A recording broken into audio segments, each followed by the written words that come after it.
So, kamusta po? Magandang hapon po sa ating lahat. Kamusta po ang bawat isa ho sa atin? Isa nga pong malakas na palakpak para sa Panginoon. Ano? Sa kabila ho ng hamon ng buhay, sa kabila ho ng mga challenges na dumadating ho sa atin, meron pong Panginoong Jesus na lagi pong kasama at kaagapay po natin. At sa mga panahon na tayo'y pagod na, ang kamay ho ng Panginoon ay lagi pong nakaalalay sa atin. Ano po? Siya po ay isang negosyante. Christian po siya. Dumating ho sa time na nalugi ho yung negosyo niya. At ngayon po ay siya po ay meron ho siyang page at pina-follow ko po siya. Ang ganda lang ho nung kanyang sinabi. Sabi niya, when the road feels hard and the finish line looks far, don't just stare ahead and get discouraged. Pause, look back, and see how far you've come. That perspective is fuel for the journey ahead. Ulitin ko po, when the road feels hard, kapag ho yung atin pong dinadaanan, parang tingin ho natin ay mahirap na ho, lubak-lubak na, diba? And the finish line looks far. Diba, tumatakbo ka, pero parang takbo na ako ng takbo, pero parang hindi ako lumalapit sa finish line. Ang layo-layo pa rin. Diba? Minsan, ganyan ho yung nararamdaman natin. Sabi niya, don't just stare ahead and get discouraged. Huwag ka hong mawalan ho ng ano, basta wag ka na hong, yung iba ho natutulala na diba? Parang hindi na ho, wala nang pag-asa. Ano po, natitigilan na sa mga kailangang gawin. Sabi niya, wag daw ho tayong ma-discourage. Wag ka lang basta tumingin. Sabi niya, ito raw po yung gawin natin. Pause, look back, and see how far you've come. Tingnan mo kung gaano na ho kalayo yung natakbo mo, kung gaano na ho kalayo yung narating ho natin. Kaysa ho tumigil, tuloy lang. Unawain po natin. And that perspective is fuel for the journey ahead. Siya ho yung magdadala ho sa atin sa finish line. Ano ho, hindi ho yung sarili ho natin, hindi ho yung lakas natin. Ang magdadala ho sa atin sa finish line, walang iba kundi ang Panginoon. Bakit ho? Siya ang magdadala. Ano nga po ang Panginoon? He is the what? He is the Alpha and Omega. Naunawaan ho natin from beginning to, kaya po, sabi ho nung isang pastor na kausap ko kanina, which is true Di ba parang pag sa gitna ka na ng journey mo, akala mo tapos na yung problema, yung isang problema, hindi pala pag nalutas mo yung isang problema, may bago na namang problema. Lord, kailan ba matatapos? Diba, mapapa? Sabi ka na sa Panginoon ng pagod na ako. Diba? Mapapasabi ka na ng ganyan Ang hirap po mag-handle ho ng church. Pero salamat ho sa Panginoon. Ano ho? At ang habag at biyaya ho ng Diyos ay lagi pong nandyan. And this afternoon po,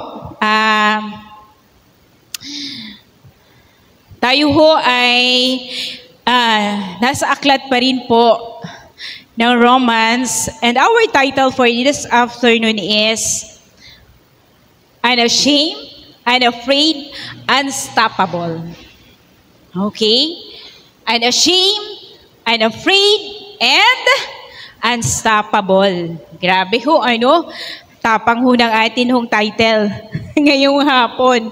Kamusta ho tayo? May tapang pa ba tayo na harapin ang buhay? Yan ho ang mga tanong ho natin. May tapang pa po ba tayo na manindigan? At tayuan po ang atin hong pananampalataya, ang ating paninilbihan ho sa Panginoon. Diba ho? Hindi ho ba natin ikinahihiya ang mabuting balita? Hindi ho ba natin ikinahihiya ang Panginoon sa buhay po natin? Yan ho yun Hindi ka ba mapipigilan ng anumang hamon sa buhay. Diba? Para ho gawin mo kung ano yung misyon na ibinigay sa iyo ng Diyos. Yun po yung tanong ho sa atin. Romans 1, verse 8 to 17 po tayo.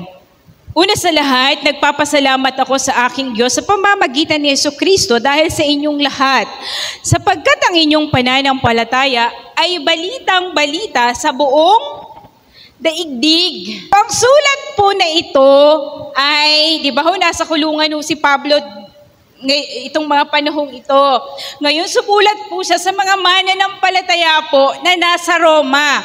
That time po, ang bayan po ng Roma ay, di ba sabi ko sa inyo, ang mga Romans po ay matatapang ho sila eh. Matitindi ho sila. At kapag ikaw isang Christian na nasa ganong lugar na napakagulo, ay talaga hong matindi ho ang pagkakilala nyo sa Panginoon. Kaya ho, tuwang-tuwa ho si Pablo dun sa mga Christians na doon. Sabi niya, una sa lahat, nagpapasalamat ako sa aking Diyos sa pamamagitan ni Jesucristo dahil sa inyong lahat. Ang tinutukoy pong lahat dito, hindi lahat ho ng taga-Roma. Ang tinutukoy niya pong lahat dito, lahat ng Christians na nasa Roma. Naintindihan po natin. Sapagkat ang inyong pananampalataya ay balitang-balita sa buong daigdig. Saksi ko ang Diyos na pinaglilingkuran ko ng buong puso sa pamamagitan ng aking pangangaral na magandang balita tungkol sa kanyang anak na lagi ko kayong idinadalangin. Lagi kong hinihiling na loobin nawa niyang ako'y makapunta riyan sa inyo. Nananabik akong makita kayo upang maibahagi sa inyo ang mga kaloob ng Espiritu sa ikatatatag ninyo. Ang ibig kong sabihin upang magkatulungan tayo sa ikalalakas ng bawat isa sa atin sa pamamagitan ng ating pananalig sa Diyos. 13, mga kapatid, nais kong malaman ninyo na ilang ulit ko nang binalak na pumunta riyan, ngunit laging may nagiging hadlang. Nais kong mahikayat din dyan ng mga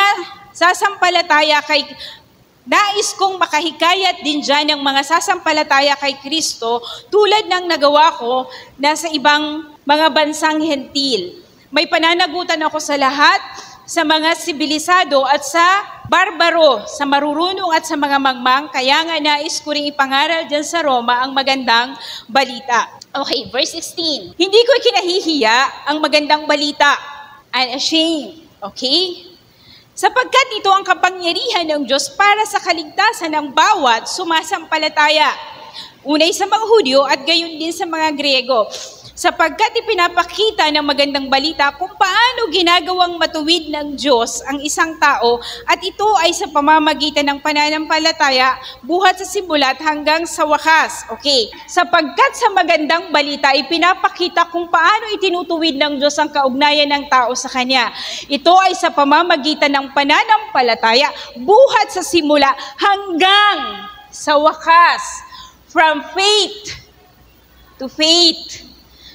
Okay, tulad na sinasabi sa kasulatan, ang itinuturing ng Diyos na matuwid sa pamamagitan ng pananampalataya ay mabubuhay. The just shall live by faith. Okay, hindi ko ikinahihiya ang magandang balita sapagkat ito ang kapangyarihan ng Diyos para sa kaligtasan ng bawat sumasampalataya, unay sa mga Hudyo at gayon din sa mga Griego. Okay? So, purihin ang Panginoon sa pagkabasa po ng kanyang salita. Alam nyo, ang aklat po ng Roma, ang aklat po ng Romans, ang pinakamatibay na aklat na mababasa ho natin pagdating ho sa atin pagdating ho sa mabuting balita, pag pinag-uusapan po ang gospel. Sabi ho nila, ang aklat po ng Romans is the Mount Everest of the New Testament. So, ibig sabihin po, ganun po kahalaga ang aklat ng Romans. Naunawahan po natin, dito ho natin mababasa ang patungkol sa justification, sanctification, and glorification. Kaya napakahalaga po ng aklat po ng Romans. Ano po? Sabi dyan, first, I thank my God through Jesus Christ for all of you because your faith is being reported all over the world. Sa Tagalog po, Una sa lahat, nagpapasalamat ako sa aking Diyos sa pamamagitan ni Jesucristo dahil sa inyong lahat, sapagkat ang inyong pananampalataya ay balitang-balita sa buong daigdig. Anong meron ho dito si Pablo? Anong nakita ho niya? Nagpapasalamat ho siya. Meron ho siyang pusong nagpapasalamat sa Diyos kasi yung mga mananampalataya dun sa Roma, alam na alam ng buong daigdig na meron dong mga Christians. Kitang-kita sa kanilang buhay na sila ay sumasampalataya sa Panginoon. Naunawaan ho natin, sabi niya, una sa lahat, nagpapasalamat ako sa akin Diyos sa pamamagitan ni Jesucristo dahil sa inyong lahat, sapagkat ang inyong pananampalataya ay balitang-balita sa buong, grabe ho, nakakahawa po yung kanilang pananampalataya. Hindi ito yung mga Kristiyano ho na inilagay ho sa isang box ang kanilang pananampalataya. Hindi ho ito yung mga Kristiyano nagtago sa lungga. Hindi ho ito yung mga Kristiyano na wala hong nakakaalam na sila ay Christians. Buong daigdig, alam na alam ang kanilang pananampalataya. Kamusta ho tayo? Kamusta ho ang inyong pananampalataya? May nakakaalam ba na Christians kayo? Na Christians ho tayo? May nakakaalam ba sa school? Alam ba na kayo ay sumasampalataya sa totoong Jesus ng Biblia? Yun ho ang tanong eh. Sa opisina nyo, alam ba na Christian ka? Naunawaan ho natin, yun ho yung tanong ho sa atin eh. Wala hong pagkakaiba doon sa hindi nananampalataya sa Panginoon. Kung yung mga klase mo nagwawalwal, ikaw rin nagwawalwal. And you're saying that you are a Christian. Kung yung mga kaklase mo nangungopya, ikaw din, hindi ka nag-aaral, nangungopya ka din, and sinasabi mo na Christian ka. Yun ho yung nakakalungkot eh. Naunawaan ho natin, nakakahawa ba ang inyong pananampalataya? Yun yung tanong sa atin. Nakakahawa ba ang inyong pananampalataya? Nakikita ba ng mga tao, ay may kakaiba sa taong ito eh. Yun yung tanong ho sa atin eh. Kamusta ho tayo? Sabi ho dyan, una sa lahat, nagpapasalamat ako sa aking Diyos sa pamamagitan ni Jesucristo dahil sa inyong lahat, sapagkat ang inyong pananampalataya ay balitang-balita sa buong daigdig. Grabe! Ibig sabihin po, meron hong transformation sa buhay ng mga taong ito, kaya ho balitang-balita ho sila. Ang tanong mo sa atin, may transformation ba sa atin bilang mga Kristiyano? Bilang mananampalataya? Kamusta ka sa bahay nyo? Paano mo itrato yung mga kasama mo sa bahay? May pagkakaiba ba? Yun yung tanong mo sa atin eh. How do you treat your parents? How do you treat your spouse? May pagkakaiba ba? Yun yung tanong mo sa atin eh. Paano ka sa trabaho? Paano ka sa eskwelahan? Yun yung tanong mo sa atin. Tandaan ho natin. Tingnan ho natin sa English. First, I thank my God through Jesus Christ for all of you because your faith is being reported all over the world. Grabe, sa buong daigdig. Kilalang-kilala ho yung mga mananampalataya ho dun sa Roma kasi ho, ang kanila hong pananampalataya ho ay nakakahawa. Ano ho, kitang-kita ho sa kanilang buhay. Ang totoong pananampalataya, okay, genuine faith, impact others. Ulitin ko po, genuine faith impacts others. Meron ho eh. Meron hong naaapektuhan sa inyong pananampalataya. Ang tanong ho sa atin, may naaapektuhan ba ng ating pananampalataya sa Panginoon? Meron po bang nababago na buhay dahil ho sa atin? May nai-inspire ba sa buhay mo? May nai-encourage ba sa buhay mo bilang mananampalataya? O marami yung natitisod? Pag sinabi ho nating genuine faith, katulad ho dito, grabe ho, kitang-kita, visible. At hindi lang ho basta visible, contagious, nakakahawa ka. Naunawaan ho natin, yun eh. Yun ho yung mga Christians ho dun sa Roma. Ganun ho sila. Naunawaan ho natin. Sa araw-araw na lakbayin ho natin, paglalakbay ho natin sa Panginoon, kailangan ho natin ng pananampalataya. At ang pananampalataya niyan dapat nakikita ho sa pang-araw-araw na buhay po natin. Pag sinabi ho nating pananampalataya, yung totoong pananampalataya ho sa Panginoon, it involves our heart. It involves our will. Nakikita ho dapat yan sa buhay po natin. Sasabihin mong Christian ka, sinasabi mong tagasunod ka ni Kristo, nasaan ang puso mo? Sinasabi mong Christian ka, sinasabi mong tagasunod ka ni Kristo, kamusta ho yung atin hong disposisyon sa buhay? Kamusta ho yung mga desisyon natin? Kamusta ang pagkatao ho natin? Nakikita ba talaga ang Panginoon? Yun ho yung tanong mo sa atin eh. Diba? Sobrang proud ni Paul sa mga Christians ho doon sa Roma. Kasi sabi niya, grabe, pinag-uusapan kayo sa buong daigdig kasi ito yung ginagawa ninyo. Kitang-kita ang Panginoon sa inyong buhay bilang mananampalataya. Diba? Nakikita ho ba ng mga tao that your faith is in action? Yun ho yung tanong eh. Nakikita ho ba ng mga tao that our faith is in action? Yun ho eh. Okay, ito yung tanong ko sa atin ngayong hapon. Is your life a testimony that points others to Christ? Yung buhay po ba natin ay patotoo po para doon sa mga tao, para madala ho natin sila sa Panginoon? Yun eh. Kaya kung may malasakit ho tayo, talaga ho tayo, sinasabi ho natin kumikilala ho tayo sa Panginoon. Nakikita ho yan sa buhay ho natin. Kaya yung mga Christians sa Roma, proud na proud ho si Pablo. Kinukonsider nila ang Panginoon every time ho na magdadecide sila.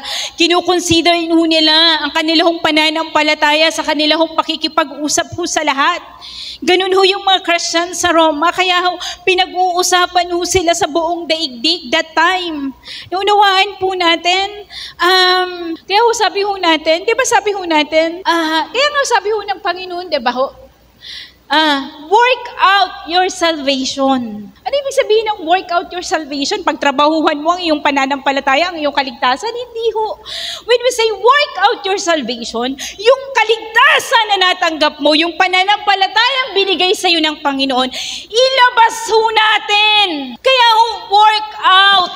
Diba? O yung mga kabataan dyan, pag lumalabas ba kayo, nagkukwentuhan kayo sa labas, sa loob ho ng restaurant. Kinukonsider nyo ba yung mga tao? Baka naiingayan na sila sa halakhak ninyo. Ganun ho eh. Ito yung mga practical lang. Ang next, naturuan na ho natin na kapag ho kayo kumakain sa labas, huwag nyo lang basta iwanan yung kinainan ninyo. Kung pwede nyo hong ligpitin po natin, ayusin po natin para yung waiter ho na maglilinis, hindi na ho siya mahirapan. Yun ho ang Christians. Inilalabas ho kung ano po yung Panginoon na meron ho siya, kung ano po yung pananampalataya na meron ho siya. Yung mga next ho natin, kamusta ho kayo sa inyong mga magulang? Nire-respeto nyo ba? Ginagalang nyo ba? O binibilhan mo naman ng kahit kung may trabaho ka na, inaabutan mo man ba kahit 1,500? Pero kung makalibre ka sa mga iba, all out ka, pero sa sarili mong pamilya. Diba? This practical lang po ito. O yung mga next gen, o young professionals, kapag may nanliligaw sa inyo, tanungin nyo muna, nabigyan mo na ba ng bouquet ang nanay mo? Tapos ikaw bibigyan ng bouquet, nanay niya nga hindi mabigyan. I-date ka sa isang mamahaling restaurant, yung nanay nga niya kahit Angel's Burger hindi mabigyan. Huwag kayong magpapaniwala dyan. Naunawain po natin. Ulitin ko po, genuine faith impacts others. Okay? It becomes visible and contagious. Nakakahawa at kitang-kita po talaga. Naunawain po natin. Sana ho makita ho natin yan.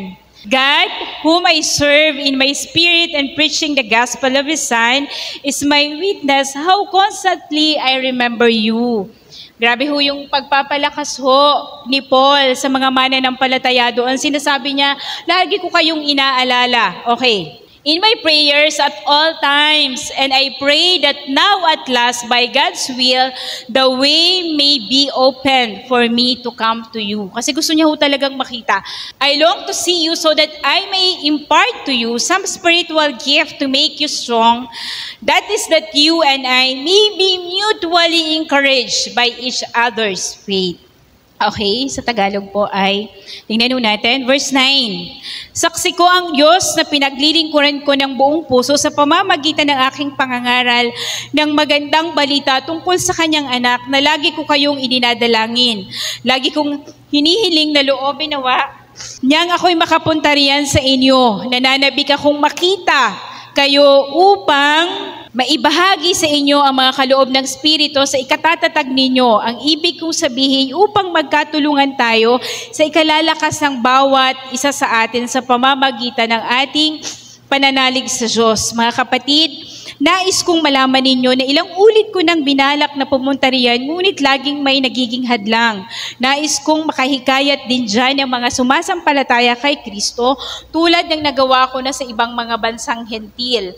May pananagutan ako sa lahat, sa mga sibilisado at sa mga barbaro, sa marurunong at sa mga mangmang. Kaya nga nais ko ring ipangaral dyan sa Roma ang magandang balita. Okay, sabi niya, taksi ko ang Diyos sa pinaglilingkuran ko ng buong puso sa pamamagitan ng aking pangangaral na magandang balita tungkol sa kanyang anak na lagi ko kayong idinadalangin. Sabi ni Pablo, sabi niya, saksi ko ang Diyos na pinaglilingkuran ko ng buong puso sa pamamagitan ng aking pangangaral ng magandang balita tungkol sa kanyang anak na lagi ko kayong idinadalangin. Di ba ang sarap pong marinig na kahit kasi ang hirap po nung pinagdadaanin ng mga Christians ho dun sa Rome.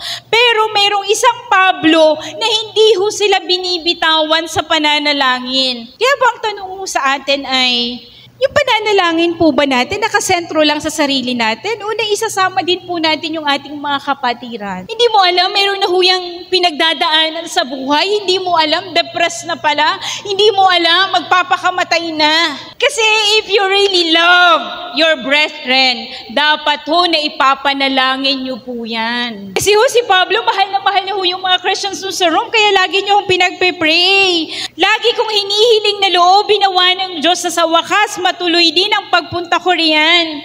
Nananabik akong makita kayo upang mamahagi sa inyo ng mga kaloob ng Espiritu sa ikatatatag ninyo. 11 po. Ang ibig kong sabihin, upang magkatulungan tayo sa ikalalakas ng bawat isa.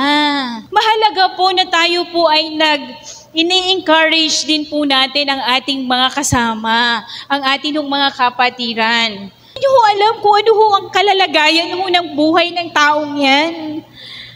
Baka ho nakangiti lang yan sa labas, pero sa loob ho niya, durog na ho siya. Broken-hearted na ho, hirap na ho. Kamustahin mo naman. Makipagkwentuhan ka. Dalawin mo ho sa bahay, bisitahin mo sa bahay para naman po mapalakas. Alam niyo, akala niyo hindi porket nasa Panginoon tayo, hindi porket nasa Panginoon ka, lagi kang malakas. Kailangan po natin ang isa't isa para lalo tayong mapalakas. Uulitin ko po, kailangan po natin ang isa't isa. Kailangan po natin ang church, kailangan po natin yung life groups natin para tayo ay mapalakas. Kasi may mga times na kahit nananalangin ka, kahit may pangako ka ng mga salita ng Panginoon, dahil sa dami ng hamon ng buhay na dumadating sa'yo, nagiging blurred ang paningin mo sa mga pangako ng Diyos. Ang hirap. Pero kung meron ka kasama, meron kang kapatiran na andito ko handang makinig sa'yo. Minsan hindi naman kailangan ng payo Kailangan lang makinig ka. Naunawaan po natin. Alam niyo yun. Kahit yung mga pastor, kami hindi kami laging malakas. May mga times po na nanghihina din kami. May mga times po na ayaw mo nang tumayo. May mga times na ayaw mo na magturo. Tumayo sa harapan. Gusto mo na lang ay magmukmuk Pero kaya kamustahin nyo rin yung mga pastor ninyo. Kamustahin ninyo ang bawat isa. Kahit po isang verse lang, magpadala ka ng verse. Diba? Kahit po isang letter lang or card. Mamaya kailangan na po niya. Kaya sabi ni Pablo, ang ibig kong sabihin upang magkatulungan tayo sa ikalalakas ng bawat isa sa atin sa pamamagitan ng ating pananalig sa Diyos. Napakahalaga po niyan. So natutuwa ako pag may nangangamusta sa akin. Coach, kamusta ka na? Pero bihira wala nangangamusta sa akin. Ay, meron isang nangangamusta sa akin lagi. Okay? Salamat sa Panginoon sa buhay niya. Kasi iba rin yun diba? Akala niyo yung pastor lagi malakas, hindi Sabi ko sa Panginoon, Panginoon, isa po ay regalo niyo sa akin. Kasi we are called to both encourage others and be encouraged by them. Tinawag ho tayo ng Panginoon para maging encouragement sa ating mga kapatiran. So una ay, ano po yun? Grabe ho, no? Papasalamat ho si Pablo dun sa mga Christians na nasa Rome. Encourage po natin. Sana po, pakinggan ho nating mabuti. Sana ho yung ating buhay, yung ating paninilbihan sa Panginoon, ang ating paglilingkod sa Panginoon, ay maging encouragement po sa bawat isa. Maging kalakasan po ng bawat isa. Sana po yung buhay po natin ay maging kalakasan po ng bawat isa. Hindi po katitisuran at kahinaan po. Sana po yung buhay po natin maging dahilan para yung mga kasama ho natin mas lalo hong maging mainit sa paglilingkod at paninilbihan sa Panginoon. Amen po. Naunawaan po natin. Kaya po, kalimutan na ho natin, talikuran na ho natin yung mga bagay na alam mong hindi makakatulong para ho ma-encourage ho ang ating mga kasama. Naunawaan ho natin para ho sa Panginoon. And verse tingnan ho natin, 16. Hindi ko ikinahihiya ang magandang balita sapagkat ito ang kapangyarihan ng Diyos para sa kaligtasan ng bawat sumasampalataya, unay sa mga Hudyo, gayon din sa mga Griego. Sabi ho dyan, for I am not ashamed of the gospel, because it is the power of God that brings salvation to everyone who believes, first to the Jew, then to the Gentile. Sino ho dito yung kinahihiya ho ang salita ho ng Diyos? Sino ho dito yung nahihiya ho na tawagin ho siyang Christian? Sino ho dito yung pagdating ho sa labas ay hindi ka proud that you are a follower of Christ? Di ba po, sabi ho ng Panginoon, ang sino mang magbakahiya sa Kanya dito sa lupa, ikakahiya niya din sa langit. That's the word of God. Hindi po ako nagsabi niyan. Kung ikahihiya mo ang pangalan ng Panginoon dito sa lupa, ikahihiya din ng Panginoon. Okay, ang iyong pangalan. Grabe, nakakatakot ho yun. Kaya ho, ang tanong ho sa atin ay, asan ho yung tapang ho natin pagdating ho sa ating pananampalataya, sa ating pagkakilala sa Panginoon? Bakit hindi ka mag-share sa family mo? Sabihin mo, ito ang totoong Jesus. Naunawaan ho natin. Bakit ka natatakot mag-share? Kaya sabi ho natin, si Pablo hindi ho natatakot eh. Nasa kulungan po siya pero gusto niyang pumunta ng Roma. Para ho, mag-share po doon. Naunawaan ho natin, kaya sabi ho natin, unashamed, unafraid, unstoppable. Okay? Bakit hindi na ho nahihiya si Pablo sa salita ho ng Diyos sa gospel? Ano nga po yung gospel? Pagkamatay, pagkalibing at muling pagkabuhay na. Bakit hindi daw siya ashamed? Sabi ho dyan, I am not ashamed of the gospel because it is the what? Power of God that brings salvation to everyone who believes. Hindi ho yan galing ho sa atin. Galing ho yan sa Panginoon. Kapangyarihan po yan ng Diyos. Kaya huwag kang mahiya na sabihin sa lahat that you are a follower of Christ. Huwag mong ikahiya ang pangalan ng Panginoong Jesus. Alam niyo yung mga bata ho natin sa Kids Ark, salamat ho sa Panginoon sa kanilang murang edad, alam nila that they are Christians. Alam mo nila yung Jesus na sinasamba po nila, hindi ho nakikita. Naunawaan ho natin. Kaya ho, ito ho I am not ashamed of the gospel, sabi ho ni Pablo, because it is the power of God that brings salvation to everyone who believes. First to the Jew, then to the Gentile. Alam ba sa trabaho na ikaw ay Christian? Alam ba sa school nyo na Christian ka? Yun yung tanong ko sa atin eh. Alam ba na kapitbahay mo na Christian ka? Okay? So sabi ho natin, the boldness of the gospel. Diba? I am not ashamed of the gospel. Ang tanong, may tapang ka ba na ibahagi ang salita ho ng Diyos? Are you bold in standing for the gospel at work, in school, in your family? Yun ang tanong. May tapak ka ba na tayuan ang iyong pagiging Kristiyano sa iyong trabaho, sa iyong opisina, sa iyong eskwelahan, sa inyong pamilya? Yun yung tanong eh. To be unashamed means not hiding your faith, but living it openly. Hindi mo tinatago ang iyong pagiging Kristiyano. Pinapakita mo. Naunawaan mo natin, kaya po ingat po kayo. Una, kailangan mo may pagbabago. Sa totoong pananampalataya ay nagiging kalakasan ng iba. At ang totoong pananampalataya, hindi ikinahihiya ang pangalan ng Panginoon. Naunawaan po natin.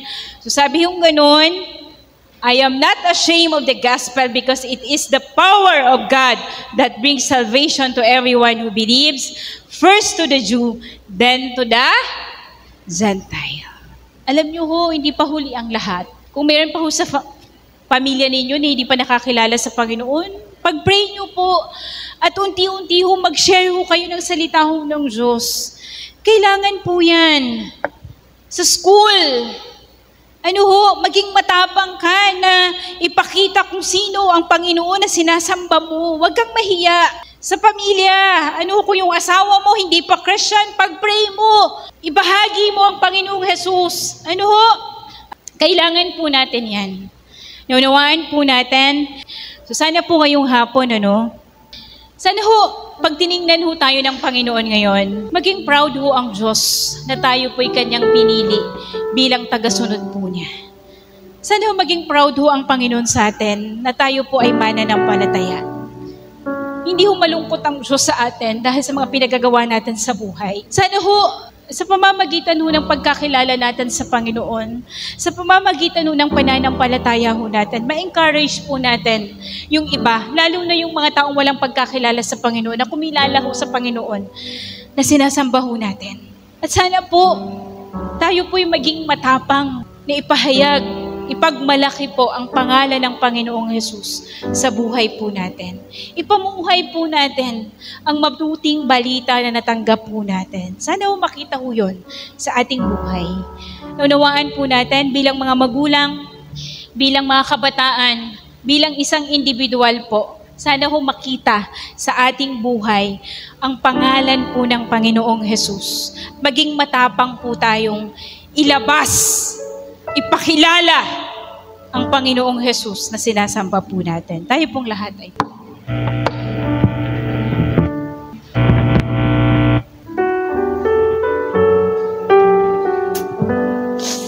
tayo pong lahat ay grabe si Pablo, wala siyang ibang buhay kundi ang salita ng Panginoon, ang maglingkod at manilbihan po sa Panginoon.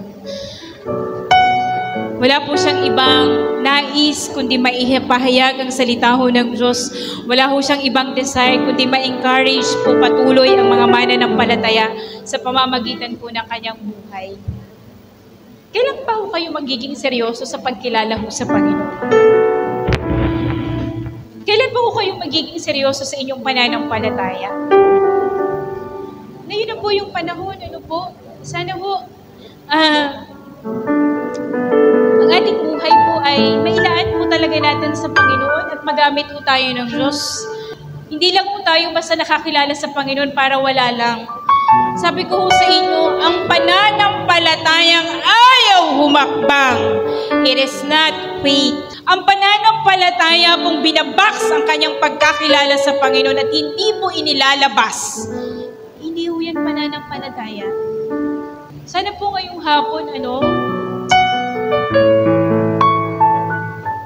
maging encouragement po tayo, maging kalakasan po tayo ng bawat isa. Hakbang po tayo sa ating pananampalataya. Awitin po natin sa Panginoon ang awit.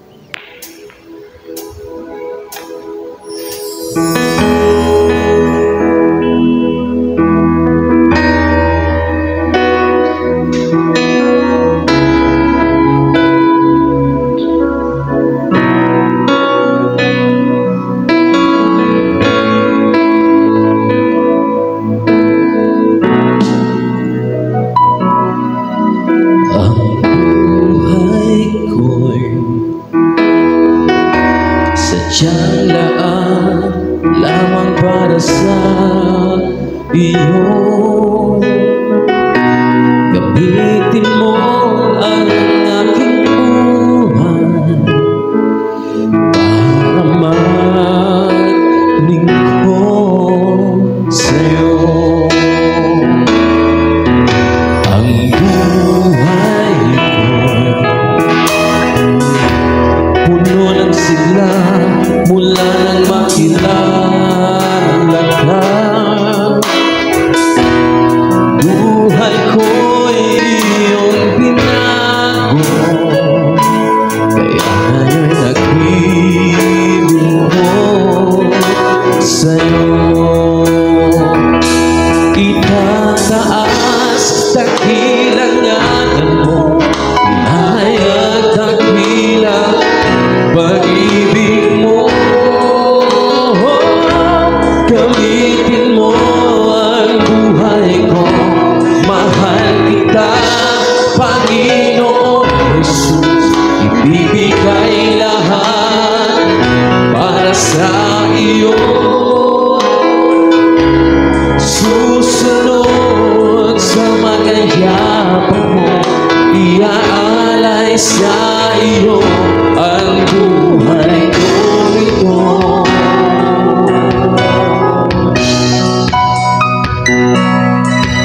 Ang buhay ko, sadyang laan lamang para sa iyo. Gamitin mo ang aking buhay para maglingkod sa'yo. Ang buhay ko, puno ng sigla mula nang makilala ka. Buhay ko'y iyong binago, kaya nga'yo'y naglilingkod sa'yo. Itataas dakilang ngalan mo, ihahayag dakilang pag-ibig mo. Gamitin mo ang buhay ko, mahal kita, Panginoong Jesus. Ibibigay lahat para sa iyo. Susunod sa mga yapak mo, iaalay sa iyo ang buhay ko ito. Itataas dakilang ngalan mo, ihayag dakilang pag-ibig mo. Gamitin mo ang buhay ko, mahal kita, Panginoong Jesus. Ibibigay lahat para sa iyo. Susunod sa mga yapak mo, iaalay sa iyo ang buhay ko ito. Let us sing this song once again. Sabihin po natin sa Panginoon, itataas. Sige po, umitin mo ng personal sa Panginoon. Oh, Panginoon Jesus, ang maitangahan ng iyong pangalan. Narito ang aming mga buhay, Panginoon. Umitin mo, Panginoon, sa kilala ko, itataas ng iyong pangalan para sa iyo. Oh, Panginoon Jesus, sige po, umitin natin ang Panginoon. Sa mga yapak mo, iaalay sa iyo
po, Panginoon Ama, naging ilaw at asin ang mga mananampalataya po noon sa Roma. Kung paano po, Panginoon Ama, kinumend ni Pablo ang kanilang lakad bilang mga tagasunod po ninyo. Panginoon, makita mo rin sa amin, Panginoon, ang aming katapatan, Panginoon. Makita mo rin po, Panginoon Ama, ang aming paninindihan, Panginoon, sa iyong harapan, na maging tapat po kami. Panginoon, anuman pong hamon, anuman pong hirap ang maranasan, manatili po kaming naglilingkod, kumikilala po sa inyo. At nawa po, Panginoon, ang aming mga buhay ay maging ilaw at asin, Panginoon, lalo na po sa mga taong wala pang pagkakilala sa inyo. Lord, maging kalakasan po ang aming buhay sa mga tao pong naghihina, nawawalan po ng pag-asa, Panginoon Ama, nanlulupaybay dahil sa mga pagsubok ng buhay, Panginoon. Nawa po, Panginoon, ang aming lakad sa inyo, Panginoon, ay maging inspirasyon ng mga taong nakatingin po sa amin. At nawa po, Panginoon, Ama, magkaroon po kami ng tapang na lumabas bilang mga tagasunod ninyo, bilang mga mananampalataya po ninyo. Magkaroon po kami ng tapang na ipahayag ang iyong mabuting balita. Ipahayag kung sino ka sa amin pong trabaho, sa amin pong opisina, sa amin pong eskwelahan, sa amin pong mga kaibigan, sa aming pamilya, Panginoon. Aming Ama, ito po ay tungkulin po namin bilang tagasunod po ninyo ang ipakilala po ang Panginoong Jesus. Maraming salamat po sa buhay ni Pablo. Salamat po at hanggang ngayon, Panginoon, Ama, nagiging kalakasan po sa amin ang kanyang buhay. Kung paano po siya naging tapat na lingkod po ninyo, Panginoon. Makita mo rin po sa amin. Ang mga kabataan po namin, Panginoon, Ama, magkaroon po sila ng tapang, Panginoon, sa kanilang pananampalataya na tayuan po, Panginoon, ang kanila pong pagsunod sa inyo, aming Amang Banal. Bawat pamilya, bawat tahanan, Panginoon, sa church po ng The Avenue, kayo po ang maging sentro, aming Amang Banal. Panginoon, salamat po sa hapong ito, aming Ama. Nawa po ang aming mga buhay ay gamitin po ninyo. Maibigay po namin ang aming pong kalahat-lahatan po sa inyo, aming Amang Banal. Salamat po. At Panginoon, sa hapong ito, kami po ay nagpapasalamat dahil kayo ang Diyos na nagbigay po ng karunungan, Panginoon, sa buhay po ni Ralph. Salamat po, Panginoon, dahil ikaw ang Diyos na makapangyarihan sa lahat. Panginoon, ito po'y gawa ninyo, Panginoon Ama. Siya po ay maging licensed mechanical engineer, Panginoon, aming Amang Banal. Salamat po. Salamat po sa pagsama ninyo sa kanyang buhay, Panginoon. Salamat po, Panginoon, sa panalangin po ng bawat isa na tinugon po ninyo para kay Ralph, aming Amang Banal. Panginoon, tinataas ko po siya sa inyo. Higit po sa pagiging engineer, O God, makita niya ang kanyang panawagan, kanya pong layunin sa kanyang buhay. Panginoon Ama, na bilang engineer, Panginoon, magamit niya po ito para po sa lalong ikalalawak ng iyong gawain, ikalaluluwalhati ng iyong pangalan, Panginoon Ama. Upang mas marami pa po siyang madala sa inyong harapan at makakilala po sa Panginoon sa pamamagitan po ng kanyang buhay. Panginoon, saan mo man siya ilagay, saan mo man siya dalhin, huwag niya pong kalimutan ang layunin po na dala-dala po niya ang pangalan po ng Panginoong Jesus sa kanyang buhay. Maraming salamat po sa inyong puso at tinataas, Panginoon. Father God, thank you, Panginoon, sa hapong ito. Samahan mo lamang po ang bawat isa, kalakasan, katatagan, kapayapaan, Panginoon, kapahingahan, ang patuloy na maranasan po ng bawat isa at kalapitan po sa inyo, sa pangalan po ng Panginoong Jesus. Maraming salamat po. Ito ang aming panalangin. In Jesus' name we pray. Amen.